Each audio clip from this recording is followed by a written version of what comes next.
ദേവസ്വം ബോർഡിന്റെ അനാസ്ഥ മൂലം അപകടാവസ്ഥയിലായി പത്തനംതിട്ട ആറന്മുള ക്ഷേത്രത്തിലെ മതിൽക്കെട്ട്.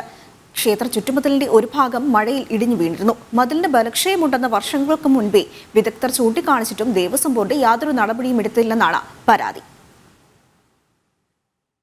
ആറന്മുള പാർത്ഥസാരഥി ക്ഷേത്ര മതിൽക്കെട്ടിന്റെ ഒരു ഭാഗം ഇടിഞ്ഞു വീണ ദൃശ്യങ്ങളാണിത്. കഴിഞ്ഞ മഴയിലാണ് വടക്കേ ഗോപുരത്തിന്റെ ഭാഗത്തുള്ള 10 മീറ്റർ മതില് ഇടിഞ്ഞത്. ഈ വഴി ഭക്തരുടെ സഞ്ചാരവുമുണ്ട്. മതിൽക്കെട്ട് ഇടിഞ്ഞു വീണ സമയത്ത് വഴിയിൽ ആരുമില്ലാതിരുന്നതിനാൽ അപകടം ഒഴിവായി. 2018 പ്രളയത്തിൽ മതിൽക്കെട്ടിന്റെ പൊക്കത്തിൽ പമ്പാ നദിയിലെ ജലനിരപ്പ് ഉയർന്നതാണ്. ഇതിനുശേഷം മതിൽക്കെട്ടിന് ബലക്ഷയം സംഭവിച്ചിട്ടുണ്ടെന്ന് വിദഗ്ധർ ചൂണ്ടിക്കാട്ടി.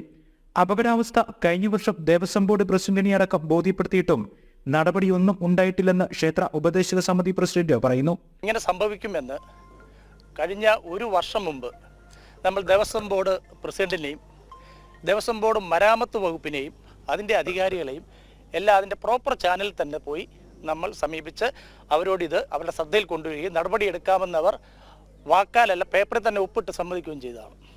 അവർക്കൊക്കെ ഒരു നിരുത്തരവാദപരം. ദേവസ്വം ബോർഡിന് കൈസ ഇങ്ങോട്ട് വരിക എന്നുള്ളതല്ലാതെ അങ്ങോട്ട് മുടക്കുന്ന ഒരു പരിപാടി അവർക്ക് വളരെ ചുരുക്കമാണ്. ഇതുകൊണ്ടുള്ള മഹാക്ഷേത്രങ്ങളിലും ഒരു കുറച്ച് പൈസ മുടക്കി ആ ക്ഷേത്രം ഒന്ന് നിലനിൽക്കാനുള്ള ഒരു സംവിധാനങ്ങളെങ്കിലും ചെയ്യണം.